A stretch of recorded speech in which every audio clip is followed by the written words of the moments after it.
a mistake, not a small one. The kind where millions of people spend $1,000 on the wrong phone and don't realize it until 6 months later. And the crazy part? Samsung knows exactly what they're doing. Here's what's leaking about the S27 Ultra. New chip, bigger battery, redesigned cameras, a completely different look. On paper, it's the most powerful Android phone Samsung has ever built, and it's probably not the one you should buy. I know how that sounds, but stay with me, because the further I went down this rabbit hole, the more I realized Samsung has been playing a very specific game with this lineup, and once you see it, you can't unsee it. Let's start with the Ultra, because the leaks are genuinely impressive. We're talking about a Snapdragon 8 Elite Gen 6, built on a 2nm process. That's not an incremental upgrade. That's a generational leap in what a phone chip can do. Paired with LPDDR6 RAM and UFS 5.0 storage, this thing will be fast in ways that feel almost unfair. The display is reportedly getting Samsung's newer M16 panel technology, higher brightness,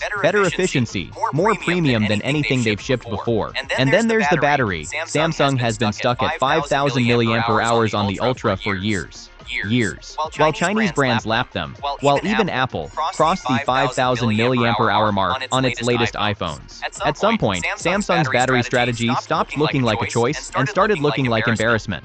So when a credible Korean source says the S27 Ultra is getting a very significant battery upgrade, not a 200 mAh bump, not a minor tweak, but something that will genuinely be noticeable, people listened. The number floating around, close to 6,000 mAh. That's a statement. That's Samsung finally admitting they've been behind. And it explains something else that's been leaking alongside it. The camera layout is changing. Instead of the vertical island Samsung has used forever, the S27 Ultra is reportedly moving to a horizontal camera arrangement, a completely different look. And the reason why that change is happening is directly connected to the battery, making room, restructuring the internals, fitting something significantly larger inside a phone that apparently stays the same thickness as the S26 Ultra, around 7.9 millimeters, bigger battery, same thickness, different layout, all at once. Samsung has pulled off tricks like this before, but it still shouldn't be possible. And yet here we are, 200 megapixel main sensor,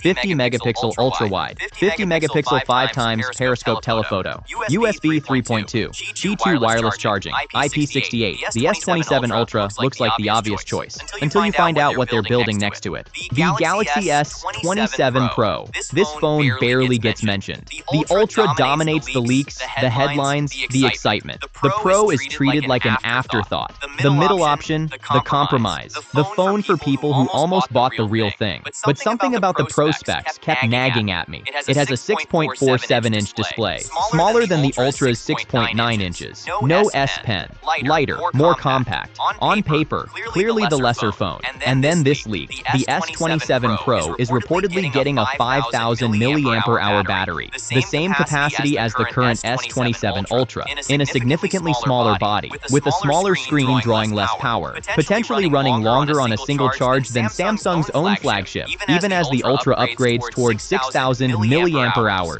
That's a strange decision for Samsung to make. You don't accidentally give your mid-tier phone the same battery as your top-tier phone. That's deliberate. And when I started pulling on that thread, the camera started making even less sense. Reports suggest the S27 Pro will share the same main sensor and ultra-wide as the S27 Ultra. Not similar, not inspired by, the same. So we have a phone with flagship cameras, a battery that punches well above its size, a more compact and pocketable body, and a lower price tag. Why would Samsung do this? The answer is in one small number, and it changes everything. The S27 Ultra is getting a 5x periscope telephoto. That's the headline zoom. That's the spec that goes in the marketing. The S27 Pro is reportedly getting 3.5 times. Most people read that and immediately close the case. More zoom equals better camera. The Ultra wins. Move on. But here's what nobody's saying out loud. 3.5 times is widely considered the ideal focal length for portrait photography. Not 5 times, not 10 times. 3.5 times. It captures faces the way they actually look. No distortion, no unnatural compression. And now the whole picture snaps into focus. Samsung is building two phones. One is designed to win on spec sheets, headlines, and benchmark scores,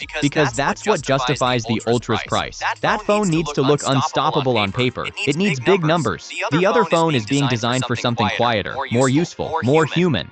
No S Pen slot, so that space becomes battery, flagship sensors, and a lighter body. A telephoto lens tuned for portraits instead of raw distance. A phone that fits in your pocket. Samsung isn't making that phone by accident. They know exactly what they're doing. They've split the lineup not by power, but by purpose. One phone for the person who wants to feel like they have the best. One phone for the person who actually wants to use the best.